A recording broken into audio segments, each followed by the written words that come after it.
आज ये ज़माना अलग हो गया है कि भगवान से भी लेन देन का मामला चल रहा है कि आप मेरा ये काम कर दो तो ये हो जाएगा, और काम एक भी नहीं हुआ तो भगवान बदल ले कि भाई कहीं और माथा टेकते हैं, यहाँ तो काम हो नहीं रहा। तो ये भक्ति नहीं होती।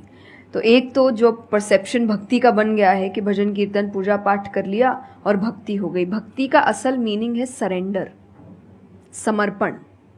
और समर्पण व्यक्ति कब करता है? जब पहला चीज विश्वास होता है कि वो जो भी करता है वो सही करता है।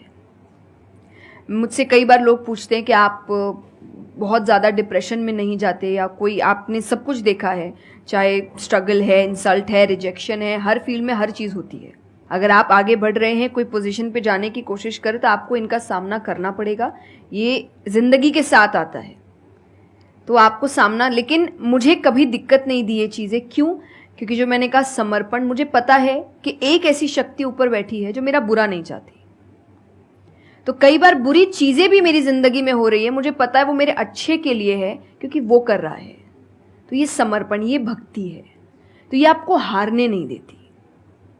क्यों हारेंगे आप? क्योंकि आपको पता है ना कि वो हारने देगा नहीं। तो आप अपने आप गिरे, आप फिर उठेंगे कि नहीं भाई अभी गिरना शायद ज़रूरी होगा, उसका इशारा है, इसीलिए चलो फिर उठते हैं, फिर आगे बढ़ते हैं। तो अर्जुन ने भी जब समर्पण की बात गीता जी में आती है तो कई लोग कहते हैं कि धर्म का मतलब होता है अंधविश्वास। नहीं, क्योंकि अगर अंधविश्वास होता, अंधविश्वास में क्वेश्चन करना अलाउड नहीं होता आपको। गीता अगर सिर्फ भगवान की बात होती तो 2 पन्ने में खत्म हो गई होती। ये दोनों के बीच की बात है जिसमें अर्जुन ये जानते हुए कि सामने कौन खड़ा है, क्वेश्चन करने की तो कोई सवाल ही नहीं था वहां पर कि भगवान लड़ने बोल रहा है, क्या क्वेश्चन करना, पर उसने कंटिन्यूअसली क्वेश्चंस किए हैं।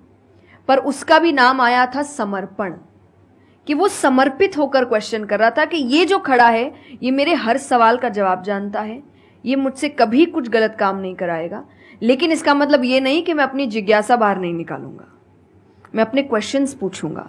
तो भक्ति का अर्थ यही होता है कि पहला निष्काम होता है। क्या फायदा मत ढूंढिए कि मेरा काम नहीं हुआ तो भगवान है ही नहीं। भाई भगवान कहाँ है? भगवान होते तो ऐसा होता क्या? वो तो इंसान है इसीलिए ऐसे हो रहे काम।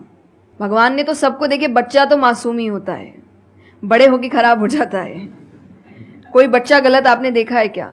छोटा सा बच्चा ही डॉन बनने के बारे में सोच रहा है, वो तो बच्चा ही होता है, मासूम होता है, सच्चा होता है। तो भगवान इसलिए कहते बच्चे भगवान का रूप है, क्योंकि वो एकदम प्योर होते हैं। बड़े होने के बाद हम काम खराब करते हैं और नाम फिर हम भगवान का देते हैं, क्योंकि हमको इल्जाम लगाने के लिए लोग चाहिए। ये फेलियर्स के लिए भी, आप फेलियर्स के लिए भी हम कहते हैं मेरा काम अच्छा नहीं था, मेरा समय अच्छा नहीं था, मुझे पेरेंट्स ने सपोर्ट नहीं किया, मेरे पास ये नहीं था। वरना अगर देखा जाए इन्हीं सिचुएशन में कई लोग हैं जो काम करके आगे बढ़ जाते हैं। तो करने वाला तो कर लेगा, नहीं करने वाला इल्जाम लगाएगा। तो वो इल्जाम अभी हमें ऐसे दिखता है एक ऐसा कोई है जो सामने तो खड़ा नहीं है, भगवान लगाओ इल्जाम। एक फोटो है ना इंटरनेट पे कि भगवान खड़े, छोटी बच्ची खड़ी है, छोटी बच्ची के हाथ में एक टेडी बेयर है, तो भगवान वो मांग रहे हैं और वो बच्ची बोली मुझे बहुत अच्छा लगता है, मुझे नहीं देना। उसको नहीं पता कि भगवान के पास पीछे एक बड़ा सा टेडी बेयर रखा है और भगवान उसको कह रहे कि बस दे दो और मुझ पे विश्वास रखो कि वो दे दो छोटी चीज जो तुमसे, आपको वो बुरी लग रही है उस वक्त कि मेरे साथ गलत हो गया या मेरा छोटा काम नहीं हुआ, मैंने तो इतनी पूजा की थी, इतना काम किया था। शायद तुम उस काम के लिए नहीं बने हो, तुम और बड़े चीज के लिए बने हो। तो निष्काम क्या है कि आपकी भक्ति निष्काम है, स्वार्थ से नहीं बनी है, तो भक्ति आगे बढ़ेगी। दूसरा सरेंडर, कि मेरे हर सवाल का उत्तर सिर्फ उसके पास है। तो ये 2 चीजें भक्ति बनाती है, 2 चीजें जो भक्ति में। तीसरा हम जब करते हैं सत्संग, जो उन्होंने कहा सत्संग का एक सत्य के संग। तो सत्य कौन है? जब हम शास्त्रों में देखते हैं सबसे पहला श्लोक जो श्रीमद् भागवत में आता है वो भगवान का स्वरूप बता रहा है। उसमें है सच्चिदानंद रूपाय। सच्चिदानंद का मतलब होता है 3 चीजें मिलकर बनती है, वो है सत, चित और आनंद। जो ये 3 चीजों को जीवन में समझ लेगा सही से, उसने भगवान को समझ लिया, क्योंकि भगवान का रूप ही सच्चिदानंद है। तो सबसे पहला है सच, जो कहा गया सच की राह पर चलो। जो हम ये एक्चुअली आपने एग्जैक्ट वर्ड उस वक्त बोले, मैं अपनी कथा में भी कहती हूँ कि आजकल हम इतनी छोटी छोटी बातों पे झूठ बोलते हैं कि हम किसी से मिलने जा रहे हैं और हम घर से भी नहीं निकले, अरे 5 मिनट, अरे सिग्नल पे खड़ा हूँ, अरे बस पहुंच गया, अरे क्या हो गया, वो 2 बातें तो सुनाएगा ना सिर्फ कि तुम समय लेकर नहीं आए। पर हम इतनी इतनी सी बातों में झूठ बोल रहे हैं। ये हमें लगता है कि कोई बड़ी बात नहीं, पर ये बहुत बड़ी बात है कि आप इतना भी सच का सामना नहीं कर सकते, और फिर हमें लगता है कि हम लाइफ के जो प्रॉब्लम्स है उसका सामना कर लेंगे, खुद के सच का तो सामना कर नहीं पा रहे हैं। जिंदगी का सच सामने आएगा तब तो बैंड ही बज जाएगी पूरी, क्योंकि वो कठिन है। जिंदगी आसान नहीं है, किसी के लिए नहीं, भगवान के लिए भी नहीं हुई। आप राम जी को उठाइए, कृष्ण जी को उठाइए, जब तक यहां रहे कोई सुखी नहीं रहा।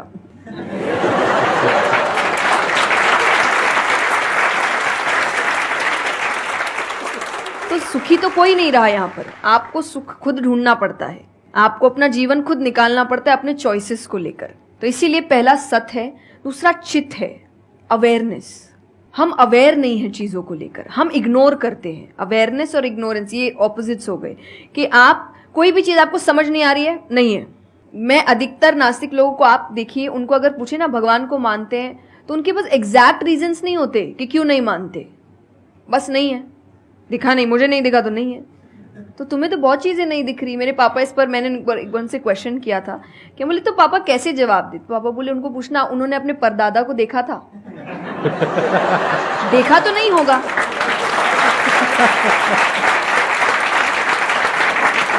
सुना है, दादा से सुना है, पापा से सुना है कि थे, मैंने तो नहीं देखा। तो मैं बोल दूं वो थे ही नहीं। कुछ तो सच्चाई होगी, उसको ढूंढने की कोशिश करो। मैं धर्म के लिए हमेशा कहती हूं कि आपको ढूंढना पड़ेगा। भगवान, मेरे पापा ने मुझे एक बात कही थी, भगवान मानने की चीज है, जानने की नहीं। जानना क्या होता है, पहले इस्तेमाल करे फिर विश्वास करे।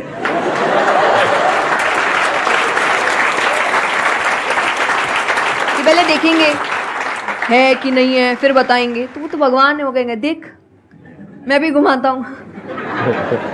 वो भगवान है भाई। उनको अगर आप बोलोगे कि मेरे सामने आ, मुझे दिखा तू है कि नहीं, तो बोलेंगे घूम, नहीं दिखाता, कभी नहीं हुई, नहीं जा। तो भगवान मानने की चीज है, मानो वो अपने आप जना देंगे वो कहाँ है। तो भगवान के लिए माना गया कि पहले आपको मानना पड़ता है, दैट इज सरेंडर, कि मैं मानता हूं, मैं इसीलिए पढ़ रहा हूं। अधिकतर लोग अभी पढ़ क्यों रहे हैं, जान क्यों रहे, गलत साबित करने के लिए। और दुनिया के लिए भी, आप किसी भी चीज को जानने की कोशिश करो तो सिर्फ एक खाली दिमाग से जानने की कोशिश करो, अपने दिमाग से नहीं कि मुझे गलत साबित करना इसीलिए पढ़ता हूं चलो। तो फिर आपका दिमाग सीधा उस गलत बात पे ही जाएगा कि देखो मैंने तो बोला ही था गलत है। और उसके आसपास कितनी अच्छी बातें लिखी होगी आप देखेंगे नहीं, पर आपको जो बस साबित करना है, आप उस लोग सुनते भी आजकल इसीलिए हैं। मैं कथा में एक बात कहती कि उस आजकल कथा ही बची है सुनने वाली चीज, वरना आप कहीं भी दो लोगों को देखिए वो बोलेगा मैं बोलता हूँ, नहीं मैं बोलता हूँ, नहीं मैं बोलता हूँ। दुख देखिए किसी के, प्रॉब्लम्स को एक बोलता है अरे मेरी जिंदगी अच्छी नहीं चल रही, अरे मेरी उससे भी खराब है। आप किसी से मदद भी कहाँ मांगेंगे कि वो एक दुख सुनाओ वो 4 सुनाता है, तो क्या ही मदद मांगे कि तो मेरे से दुखी है, तू मेरे से और 500 रुपए रख भाई। ये तो लोग हर वक्त कोई सुनना नहीं चाह रहा, और सुन भी रहे हैं तो इसीलिए कि ताकि बस मैं बोल सकूं, कि ये खत्म करे बस जल्दी से चुप हो ताकि मैं बोलूं। तो ये बंद करिए। भगवान ने अर्जुन की पहले पूरी बात सुनी थी, एक बार भी बीच में इंटरप्ट नहीं किया, उसकी पूरी बात सुनी। क्यों? तभी वो आंसर ठीक से कर पाएंगे। अगर आप बीच में हर चीज में इंटरप्ट करेंगे, लोगों के ओपिनियंस में इंटरप्ट करेंगे, तो आप उनकी बात को नहीं समझ पाएंगे। जितना सुनेंगे उतना सीखेंगे, क्योंकि बोलोगे तो वही जो आता है, पर सुनोगे तो कई बार ऐसी चीजें पता चलेगी जो नहीं पता, जो नहीं आता है। आते हैं देखिए, और आनंद का मतलब एक्चुअली परमानेंट हैप्पीनेस होता है, जो आपको भगवान के साथ ही मिलता है, कि आपको किसी की जरूरत नहीं है, बाकी सब कुछ टेम्पररी है। और टेम्पररी खुशियों के लिए भगवान ने अर्जुन को लड़ने के लिए इसलिए नहीं बोला था कि तेको राज्य मिल जाएगा, खुशी मिलेगी, पैसा मिल जाएगा, नहीं। एक परमानेंट हैप्पीनेस थी कि मैंने अपना काम अच्छे से किया, उसके लिए लड़ो। तो जो भी काम कर रहे हो परमानेंट क्या है उसमें वो देखो, और ये आपकी सक्सेस पे भी काम आता है। भगवान जैसे अब हम कहते हैं ना कि दुनिया में कुछ सच नहीं है, संसार सच नहीं, इसका मतलब क्या है? छोड़ने के लिए नहीं। क्या आप पहली चीज, जब दुख आ रहा है तो डिप्रेशन में मत जाओ, क्योंकि आप जानते हो ये भी परमानेंट नहीं है, टेम्पररी है, कल फिर ठीक हो जाएगा। खुशी आ रही है तो घमंड मत करो, ये भी निकल जाएगा, ये पोजीशन भी ज्यादा समय तक रहेगी नहीं, तो उसको रखने के लिए काम करते रहो। तो भगवान हर चीज में कहते बैलेंस्ड रहो, और परमानेंट वो है उसके पीछे भागो। तो आप अपने आप ही जो दिखावे की दुनिया है, करते हम सब है और सब कुछ करना चाहिए लाइफ में, सब एंजॉय करिए, पर अगर उसको जानते हुए करोगे कि परमानेंट नहीं है, तो जैसा मैंने कहा वो यहां जाएगा नहीं। जैसे एक पक्षी है, आप पेड़ पे उसको बैठा दो और फिर जिस ब्रांच में वो बैठी उसको काटने लगो, और जब तक ब्रांच नहीं गिरेगा वो नहीं हटेगी, क्योंकि उसको ब्रांच पे भरोसा है ही नहीं। उसको पता ये रहेगा ना, उसको अपने पंखों पे है कि वो जैसे ही गिरेगा मैं उड़ जाऊंगी।